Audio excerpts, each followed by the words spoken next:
Kalaburagi central ಜೈಲಿನಿಂದ 3 ಖೈದಿಗಳು escape ಆಗಿರುವಂತ ಕೇಸ್ಗೆ ಸಂಬಂಧಪಟ್ಟಂತೆ ಜೈಲಿನ ಅಧೀಕ್ಷಕ ರಾಕೇಶ್ ಕಾಂಬಳೆ ಈಗ ಅಮಾನತಿಗೆ ಒಳಗಾಗಿದ್ದಾನೆ. ಅಮಾನತು ಮಾಡಿ ಬಂದಿಖಾನೆ ಎಡಿಜಿಪಿ ಅಲೋಕ್ ಕುಮಾರ್ ಆದೇಶವನ್ನು ಹೊರಡಿಸಿದ್ದಾರೆ.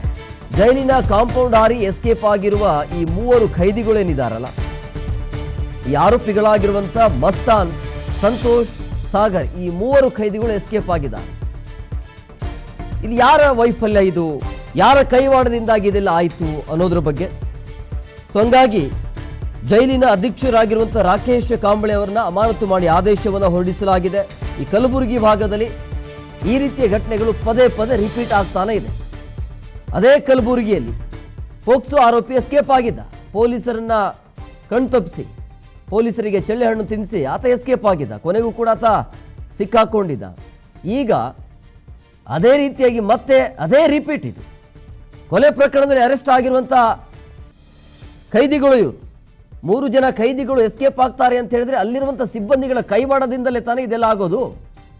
ಅಷ್ಟೆಲ್ಲ ಹೈಟ್ ಇದ್ರೂ ಕೂಡ ಅದರಿಂದ ಹೇಗೆ ಜಂಪ್ ಮಾಡಿ ಹೋಗ್ತಾರೆ ಇವರು? ಅದಕ್ಕೆ ಸಹಕಾರ ಕೊಟ್ಟಿರೋರು ಯಾರು ಅನ್ನೋದು. ಜೈಲಿನ ಅಧೀಕ್ಷಕ ರಾಕೇಶ್ ಕಾಂಬಳೆ ಮೇಲೆ ಅನುಮಾನ ಇತ್ತೋ ಏನೋ ಗೊತ್ತಿಲ್ಲ.